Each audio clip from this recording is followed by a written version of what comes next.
이야기 시작 전 구독과 좋아요, 알림 설정까지 부탁드립니다. 매일 재미있고 흥미진지한 이야기를 소개해드리겠습니다.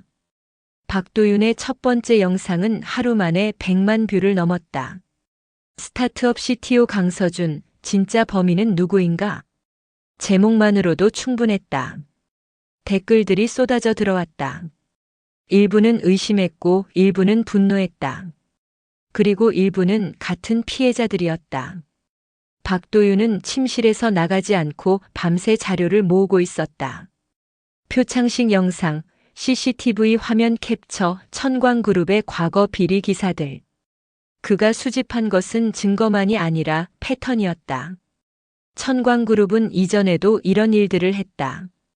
2015년 하청업체 임금 착취 사건도 2018년 환경오염 은폐도 모두 언론 플레이와 경찰의 외면으로 덮어졌다. 박도윤이 발견한 것은 더 충격적이었다. 천광그룹의 마케팅팀 내부 자료였다. 출처는 익명의 고발자였다. 강서준의 웨어러블 디바이스 특허가 천광그룹의 전략적 인수 목표로 지정되어 있었다. 그리고 유다빈이 인수 담당자로 명시되어 있었다. 이것은 계획된 범죄였다. 박도윤의 두 번째 영상은 더 폭발적이었다. 천광그룹 유다빈 과장, 특허 대사기 작전의 실행자였다. 내부 문서 공개. 유튜브가 떠들썩해졌다. 댓글은 분노로 이글거렸다. 방송국들이 뒤늦게 관심을 보이기 시작했다. 하지만 여전히 조심스러웠다. 천광그룹은 너무 컸다. 강서준은 병원 침대에서 휴대폰 화면을 들여다봤다. 수천 개의 댓글. 그 중에는 응원의 말도 있었고 의심의 말도 있었다. 그날 오후 강태산이 다시 병실을 찾아왔다. 강서준. 나는 누군가를 찾고 있었다. 강태산이 의자에 앉았다. 20년 전 내 아들이 유괴됐다. 당시 나는 너무 바빴다. 회사 일이, 돈이, 권력이 더 중요했다. 아들을 제대로 지켜주지 못했다.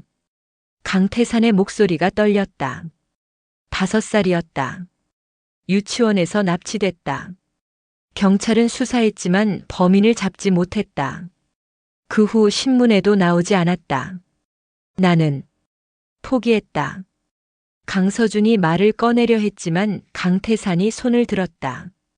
자네 얼굴을 보는 순간 나는 그 감각을 느꼈다. 아버지만이 알 수 있는 아들의 얼굴. 자네 얼굴에서. 저는 고아입니다. 어릴 때부터 고아원에서. 그래. 그게 뭔가 이상하지 않나? 왜 고아원에 보내졌을까? 자네 어머니는 어디 있을까? 강태산이 강서준의 손을 잡았다. 유전자 검사를 해보고 싶다. 자네가 진짜 내 아들인지 확인하고 싶다. 강서준이 침을 삼켰다. 만약 제가 당신의 아들이라면 그럼 모든 게 바뀐다. 자네는 더 이상 혼자가 아니야. 그리고 그 비열한 여자와 부회장이 진정한 값을 치르게 될 거야. 3일 후 유전자 검사 결과가 나왔다. 강태산은 병원 로비의 한 카페에서 강서준을 기다리고 있었다.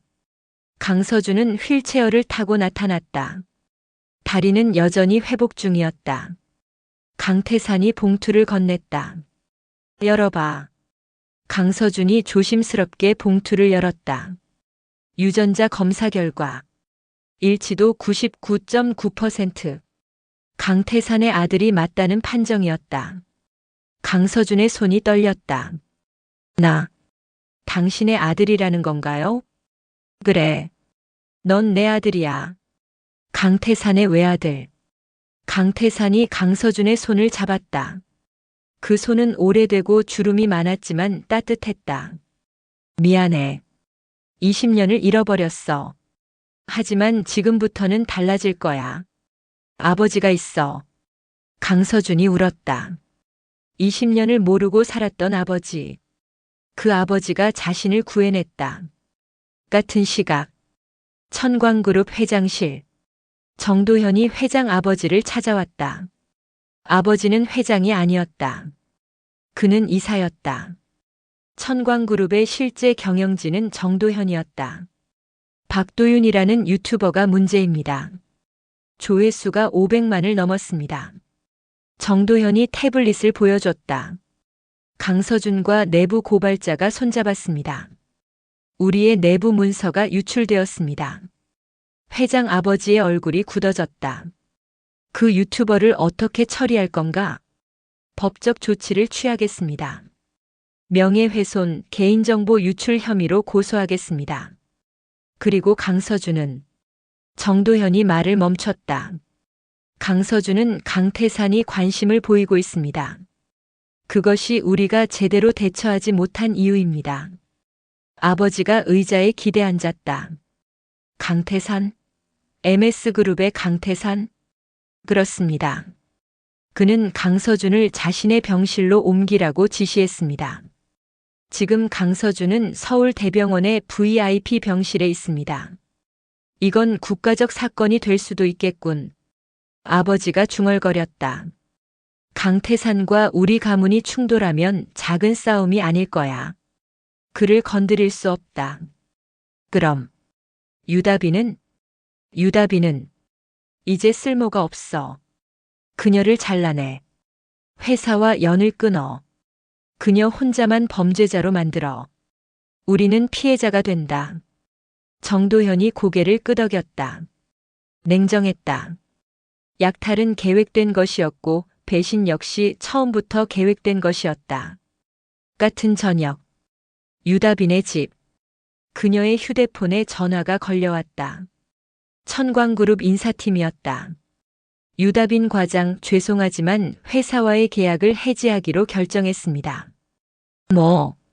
무슨 말씀이세요? 뉴스를 보셨을 겁니다. 당신이 강서준 씨의 특허를 도용한 것이 문제가 되었습니다. 회사의 이미지 보호를 위해 당신과의 관계를 종료하겠습니다. 저는 정도현이 지시한 건데요. 강서준 씨가 경찰에 고소를 할 수 있습니다. 당신이 회사의 명령으로 한 행동이라는 증거는 없습니다. 따라서 당신은 개인적으로 책임을 져야 합니다. 전화가 끝났다. 유다비는 거울을 봤다. 그 거울 안의 여자는 아직도 아름다웠다. 하지만 아무도 그를 바라보지 않을 것이었다. 박도윤의 세 번째 영상은 더욱 거대했다. 천광그룹 부회장 정도현 특허 도용 지시 녹음 공개. 그리고 강서준 씨의 정체. 영상에는 정도현과 유다빈의 통화 녹음이 들어가 있었다. 그 특허를 얻으면 강서준은 쓸모없어. 자네가 직접 그를 제거해야 해. 제거한다는 게. 정도현, 이건 살인 협박인데요. 협박이 아니라 현실이야. 그 계단에서 넘어지게 만들어. 경찰은 우리가 손대고 있어. 정도현의 목소리였다. 너무 명확했다. 댓글이 폭발했다. 이것은 더 이상 기업 비리가 아니었다. 살인 협박이었다. 경찰이 재수사를 시작했다. 이번에는 다를 것이었다. 여론의 압박이 있었기 때문이다. 한 주 후, 강태산의 사무실. 강태산은 강서준을 앞에 놓고 있었다. 강서준은 여전히 휠체어에 있었지만 얼굴은 더 밝았다. 강서준, 이제 넌 강태산이야. MS그룹의 상속자. 내 유일한 아들. 강태산이 말했다. 회사는 내게 넘겨줄 거야. 내가 준비가 되면. 그 전에 넌 천광그룹과의 싸움에서 이겨야 해. 제가 복수를 해야 한다는 건가요? 복수가 아니야. 정의를 찾는 거야. 큰 차이가 있어. 강태산이 서류를 건넸다. 강서준이 만든 특허는 본래 정당한 소유자에게 돌아가야 해. 그리고 천광그룹의 비리는 법정에서 심판받아야 해. 강태산이 창 밖을 봤다. 서울의 야경이 펼쳐져 있었다. 우리 가문은 오래됐어. 하지만 너처럼 순수한 가문의 후계자는 처음이야. 그걸 망치지 마. 강서준이 고개를 끄덕였다. 아버지, 감사합니다. 마이너스 마이너스 마이너스. 다음 날 경찰청. 박도윤과 강서준 그리고 변호사와 함께 강서준이 고소장을 접수했다. 혐의는 살인, 협박, 사기, 폭행이었다. 피고인은 정도현 부회장과 유다빈이었다. 경찰의 담당 검사가 말했다. 이번 수사는 특별수사팀이 담당할 것입니다. 천광그룹과 무관하게 진행될 것이며 증거는 검찰로 넘어갈 예정입니다. 뉴스는 즉시 터졌다. 천광그룹 부회장 정도현 살인 협박 혐의로 고소. MS그룹의 아들 강서준이 피해자. 이제 무너질 차례였다. 천광그룹의 차례였다. 마이너스 마이너스 마이너스. 강서준은 다시 병원으로 돌아갔다. 창밖으로 서울의 밤이 보였다. 박도윤이 옆에 앉았다. 넌 이겨. 확실해. 진실이 항상 이기는 건 아니지만 이번엔 이겨. 강서준이 미소 지었다. 고마워, 도윤. 진짜 고마워. 이제부터가 진짜 싸움이야. 법정에서의 싸움. 하지만 잊지 마. 넌 혼자가 아이야. 너한테 아버지도 있고 나도 있고. 강서준이 창밖을 바라봤다. 밤의 서울이 점점 더 밝아지고 있는 것 같았다. 그 빛은 정의의 빛이었을지도 모른다. 아니면 그저 새로운 시작의 빛이었을 수도 있다. 강서준은 이제 알 것 같았다. 복수와 정의의 차이를. 그리고 앞으로 자신이 선택해야 할 길이 둘 중 어느 것인지를. 법원 앞. 수백 명의 기자들이 모여 있었다. 카메라 플래시가 터지고 있었다. 마이크들이 공중에 떠 있었다. 대한민국의 경제를 움직이는 재벌과 평범한 회사원 사이의 법정 싸움. 이것은 단순한 민사 사건이 아니었다. 계급 간의 전쟁이었다. 강서준은 휠체어를 탄 채 법원에 들어가고 있었다. 옆에는 강태산이 있었고 박도윤도 있었다. 정도현은 변호사 5명과 함께 들어갔다. 그의 얼굴에는 여전히 자신감이 있었다. 법정은 돈과 권력으로 움직인다고 그는 믿고 있었다. 유다빈도 나타났다. 혼자였다. 천광그룹은 이미 그녀를 버렸다. 그녀의 변호사는 선임 변호사가 아니었다. 국선 변호사였다. 법정에 들어서자 판사가 입장했다. 판사는 80에 가까운 나이의 여성이었다. 이름은 이미선. 사법부에서 가장 강경하기로 유명한 판사였다. 재벌의 뇌물을 받은 판사들이 있던 시대를 지나온 마지막 세대의 이상주의자였다. 사건 번호 2024-1847 강서준 vs 정도현, 유다빈 사건을 진행하겠습니다. 이미선 판사의 목소리는 단호했다. 피고인들의 혐의는 사기, 폭행, 살인 협박입니다. 매우 중한 사건입니다. 증인 신문을 시작하겠습니다. 먼저 나온 것은 박도윤이 수집한 증거들이었다. 천광그룹의 내부 문서, 마케팅팀의 이메일, 그리고 정도현과 유다빈의 통화 녹음. 정도현의 변호사가 이의를 제기했다. 판사님, 그 녹음은 불법 녹음입니다. 증거 능력이 없습니다. 이미선 판사가 고개를 들었다. 그 녹음이 불법 녹음이라는 증거를 제시하세요. 피고인이 알면서 녹음을 제시한 것입니다. 피고인이 자발적으로 제시한 증거는 증거 능력이 있습니다. 법정의 공기가 움직였다. 이미선 판사는 재벌의 입맛대로 움직이지 않는 판사였다. 강태산이 증인석에 올랐다. 강태산 회장님, 강서준 씨를 처음 본 것은 언제입니까? 표창식이 열린 그날입니다. 강서준이 계단에서 떨어지는 것을 보고 받아냈습니다. 그때 어떤 상황이었습니까? 유다빈이라는 여자가 강서준을 밀어냈습니다. 그 순간을 제가 목격했습니다. 명확했습니다. 의도적인 밀침이었습니다. 정도현의 변호사가 반박 질문을 했다. 강태산 회장님, 당신이 본 것이 정말 밀침인지 아니면 단순한 넘어짐인지 확실합니까? 확실합니다. 50년을 재벌의 세상에서 살아온 나는 거짓과 진실을 구분할 줄 압니다. 그것은 명백한 폭력이었습니다. 그런데 당신이 강서준 씨를 본 것이 처음이라면서 어떻게 그를 받아낼 수 있었습니까? 반사신경이 대단하신데요. 강태산이 눈을 감았다. 아버지는 20년을 떨어진 아들을 한 번에 알아봅니다. 아들을 받아내기 위해 몸이 반응합니다. 그것이 본능입니다.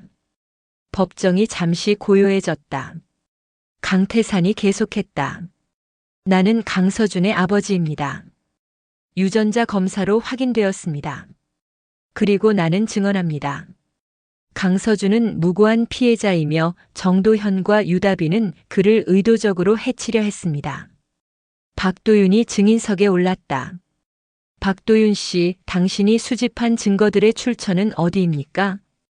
대부분 천광그룹의 내부 고발자로부터 받았습니다. 그리고 일부는 강서준이 들은 정도현과 유다빈의 대화입니다. 내부 고발자는 누구입니까? 신원을 보호하고 있습니다. 신변 보호 때문입니다. 이미선 판사가 개입했다. 내부 고발자의 신원이 밝혀질 필요는 없습니다. 증거 자체의 진정성이 중요합니다. 그 문서들이 천광그룹의 것이라는 것을 확인하셨습니까?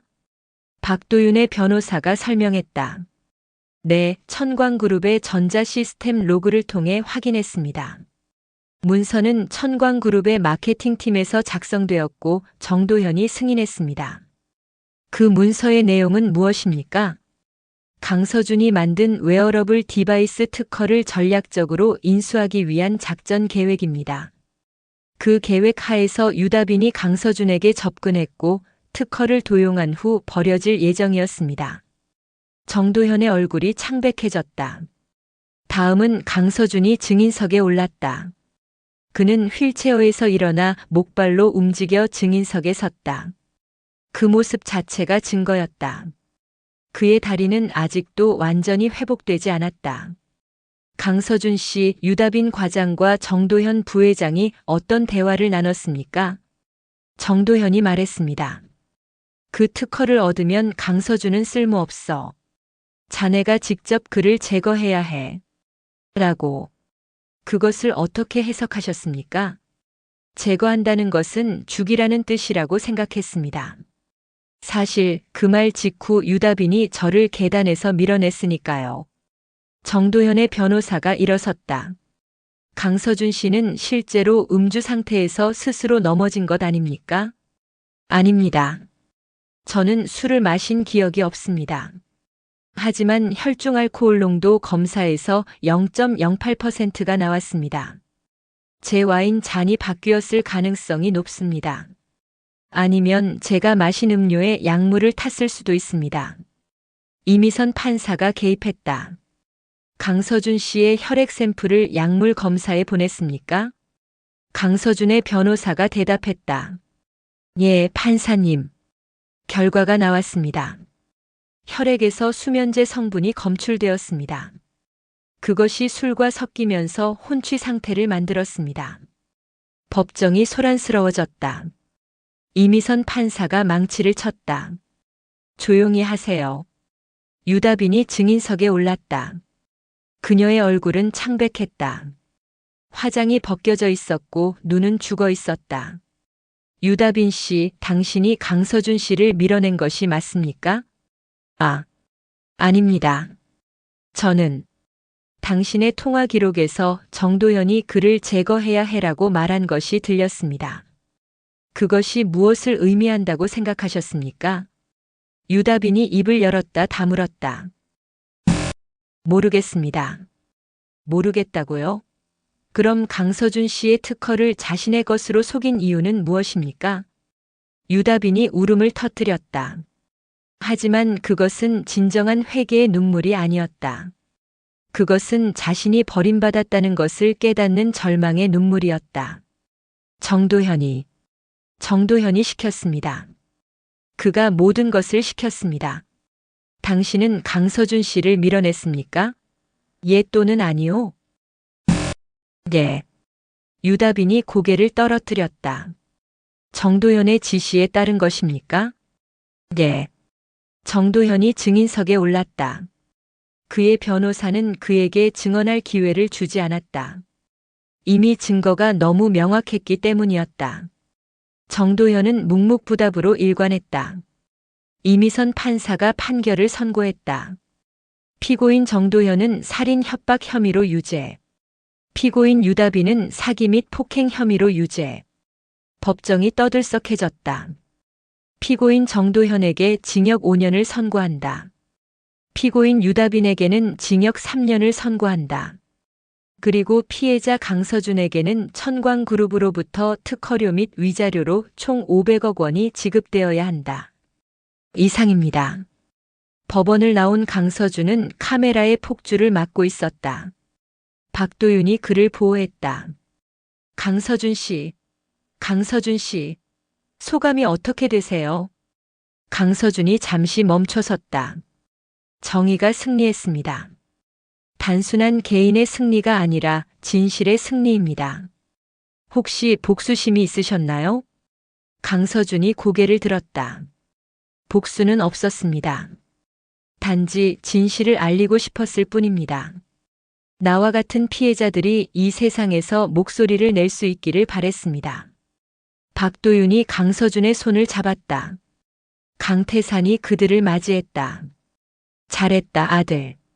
아버지. 강서준이 강태산의 팔을 잡았다. 이제부터 어떻게 해야 할까요? 이제부터? 이제 넌 진짜 강태산이다. MS그룹의 상속자. 나의 유일한 아들이다. 그리고 무엇보다 정의로운 사람이다. 강태산이 강서준의 어깨를 감싸 안았다. 신문 헤드라인들이 터져 나왔다. 천광그룹 부회장 정도현 살인 협박으로 징역 5년. 특허 도용 음모 적나라하게 드러나. MS그룹의 아들 강서준 법정 승리. 진실이 이겼다고 선언. 천광그룹 경영진 대거 수사. 역대 최대 규모 기업 비리. 병원에서 강서준의 다리가 마침내 회복되었다. 의사가 말했다. 축하합니다. 이제 정상적으로 걸을 수 있습니다. 약간의 물리치료만 더 받으면 완벽할 것입니다. 강서준은 목발 없이 일어섰다. 그리고 천천히 걸었다. 박도윤이 그의 옆에 있었다. 드디어 일어섰네. 아, 마침내 제 발로 섭니다. 이제 어떻게 할 거야? 회사로 돌아갈 거야? 아니면 MS그룹에 들어갈 거야? 강서준이 생각했다. 생각해봤어요. 저는 계속 디자인을 하고 싶어요. 하지만 이번엔 혼자가 아니라 많은 사람들과 함께. 그게 뭐야? 새로운 회사를 만들고 싶어요. 기술과 인본이 만나는 회사. 강태산 아버지도 좋아하셔요. 박도윤이 미소 지었다. 좋아. 계획이 있으면 언제든 말해. 난 다큐멘터리 대신 기업 다큐를 만들 수도 있고. 강서준이 웃었다. 강태산의 사무실에서 강서준이 의자에 앉았다. 이제 그 의자는 그에게 어색하지 않았다. 강서준, 넌 여기서 뭘 배우고 싶어? 사람입니다. 어떻게 사람을 이해하고 사람의 마음으로 회사를 운영하는지. 강태산이 고개를 끄덕였다. 좋은 대답이야. 나는 돈으로 회사를 키웠다. 하지만 넌 마음으로 회사를 키울 거야. 그게 차이다. 창밖으로 서울의 야경이 보였다. 그 도시 속에서 정의는 승리했다. 그리고 새로운 시작이 또다시 시작되려고 했다. 강서준은 이제 알았다. 복수는 파괴이고 정의는 건설이라는 것을. 그가 선택한 것은 건설이었다. 6개월이 지났다. 강서준의 다리는 완벽히 회복되었다. 물론 기억은 남아있다. 계단에서 떨어지던 그 순간의 기억. 하지만 그것은 더 이상 고통이 아니었다. 그것은 그의 인생에서 가장 중요한 분기점이었다. MS그룹 본사. 새로운 계층이 생겼다. 강태산은 회장이었고 강서준은 부회장이었다. 하지만 강서준은 MS그룹의 모든 계열사를 관리하지 않았다. 그는 새로운 회사를 만들었다. 이름은 스트롱 디자인. 강하고 따뜻한 디자인으로 세상을 바꾸는 회사. 강태산은 이 회사에 1천억 원을 투자했다. 그것은 돈이 아니라 신뢰였다. 강서준의 스타트업은 이제 대기업이 되었다. 직원은 300명. 시장 평가액은 5천억 원. 그리고 그것은 계속 커지고 있었다. 가장 놀라운 것은 기업 문화였다. 스트롱 디자인의 직원들은 모두 밝았다. 상하 구분이 없었다. 임직원이 함께 회의를 하고 함께 창의성을 발휘했다. 보상도 공정했다. 최고 임원과 신입 직원의 연봉 차이는 3배에 불과했다. 대부분의 기업이 10배 이상인 것을 감안하면 이것은 혁명이었다. 박도윤은 더 이상 유튜브 탐사 PD가 아니었다. 그는 강서준의 CEO, 최고 운영 책임자였다. 너는 정말 미쳤어. 박도윤이 회의실에서 말했다. 이 정도 성과를 낸 사람이 벌써 임금 공시제를 도입한다고. 이것 하면 한국 기업 문화가 바뀐다. 천천히 바꾸면 돼. 한 번에 모든 게 바뀔 순 없으니까. 강서준이 웃었다. 우린 정의라는 이름으로 시작했어. 이제 그 정의를 행동으로 옮길 차례야. 그것이 진정한 정의를 만드는 거니까. 천광그룹은 무너지고 있었다. 정도현은 옥중에서 경영진의 모두가 수사 대상이 되었다. 특검이 들어갔고 언론의 집중 포화가 계속되었다. 천광그룹의 주가는 60% 떨어졌다. 계열사들은 분할 매각되고 있었다. 유다비는 법정 패배 후 법원에서 내린 합의금으로 어디론가 떠났다. 그녀의 인생은 이제 그저 후회로 가득할 것이었다. 그렇게 시간이 흘렀다. 1년 후, 강서준의 회사 창립 1주년 파티가 열렸다. 장소는 강남의 고급 호텔이었다. 하지만 파티의 분위기는 예상과 달랐다. CEO와 청소용역 직원이 함께 춤을 추고 있었다. 임원진과 신입 디자이너가 술을 나누고 있었다. 위계 질서가 없었다. 그저 함께 일하는 사람들이었다. 강태산이 무대 위에 올랐다. 1년 전 내 아들이 이 회사를 시작했을 때 나는 이 정도의 성공을 상상하지 못했다. 청중들이 박수를 쳤다. 하지만 이 성공은 돈으로 만들어진 게 아니다. 믿음과 정의로 만들어진 것이다. 이 회사의 모든 직원은 제 자신을 믿을 줄 아는 사람들이다. 그리고 정의를 추구하는 사람들이다. 강태산이 강서준을 바라봤다. 내 아들은 내게 배웠다. 하지만 더 중요한 것을 자신이 직접 배웠다. 그것은 고통 속에서 정의를 찾는 법이다. 그리고 정의를 통해 세상을 바꾸는 법이다. 강태산이 강서준을 무대 위로 불렀다. 강서준은 목발 없이 무대에 올랐다. 그의 걸음은 확실했다. 아버지 감사합니다. 강서준이 말했다. 그리고 모든 분에게 감사합니다. 이 1년 동안 저와 함께 해주신 분들, 이 회사를 만든 분들, 청중들이 박수를 쳤다. 저는 복수를 택하지 않았습니다. 많은 사람이 저에게 물었습니다. 정의와 복수 중 어느 것이 더 달콤했냐고. 하지만 저는 두 가지를 모두 경험했습니다. 정의는 달콤함을 떠나 따뜻함이 있습니다. 그것이 차이입니다. 강서준이 시선을 집중했다. 이 회사는 제 개인의 성공을 위해 만들어진 게 아닙니다. 저와 같은 피해자들이 일어설 수 있도록, 정의가 승리할 수 있도록 만들어진 회사입니다. 그래서 우리는 투명하고 공정하고 따뜻합니다. 강서준의 목소리가 떨렸다. 이 세상은 아직도 불공정합니다.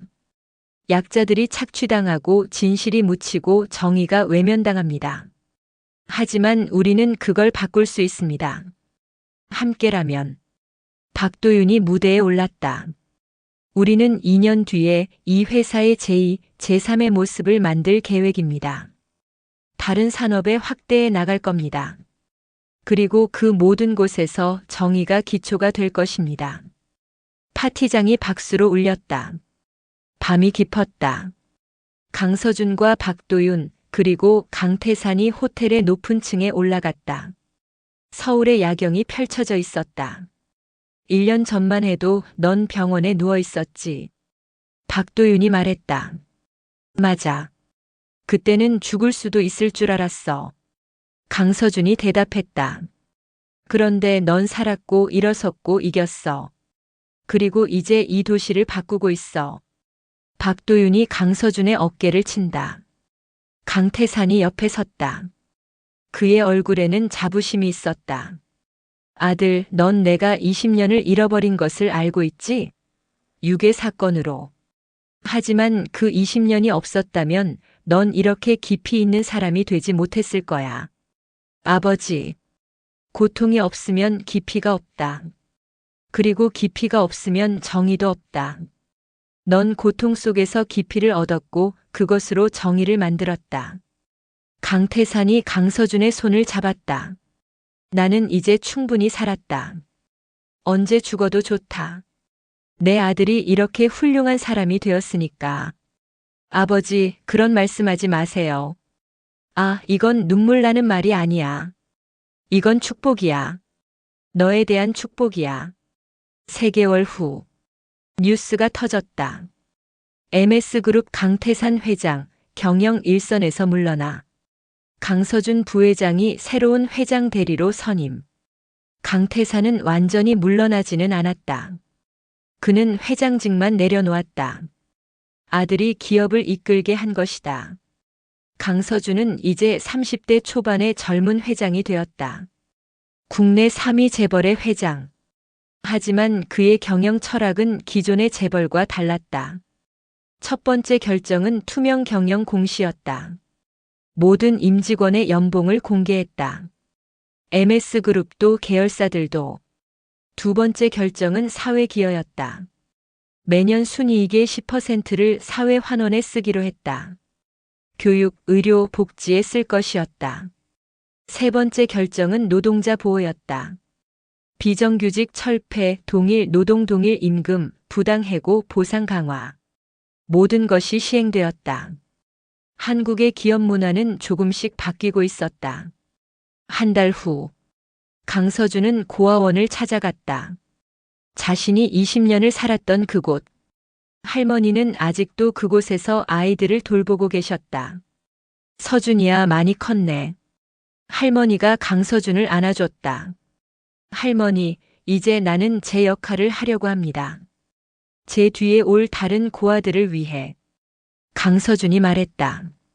저는 이 고아원에 연간 10억 원을 기부하고 싶어요. 모든 아이들이 무엇도 부족함 없이 자랄 수 있도록. 할머니가 눈물을 흘렸다. 고마워, 우리 서준이. 너는 정말 정말 좋은 아이가 되었구나. 강서준이 할머니의 손을 잡았다. 할머니가 그렇게 만들어주셨잖아요. 밤. 강서준의 사무실. 그는 창 밖을 바라보고 있었다. 서울의 불빛들. 그 불빛은 밤을 밝히는 것뿐 아니라 동시에 어둠도 만들었다. 하지만 그 어둠 속에도 희망이 있었다. 강서준은 알았다. 이 세상이 완벽해질 수는 없다는 것을. 정의가 항상 승리하는 것은 아니라는 것을. 하지만 그것이 정의를 포기하는 이유가 되어서는 안 된다는 것도 알았다. 왜냐하면 정의는 빛이고 그 빛이 모여서 이 세상을 밝히기 때문이었다. 강서준은 휴대폰을 집었다. 박도윤에게 메시지를 보냈다. 내일 회의 있지? 다음 프로젝트 얘기하자. 우린 계속해야 해. 정의를 위해.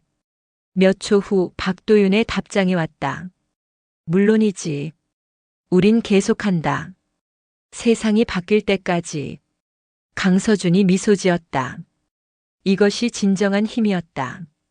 복수가 아니라 정의. 빼앗음이 아니라 나눔.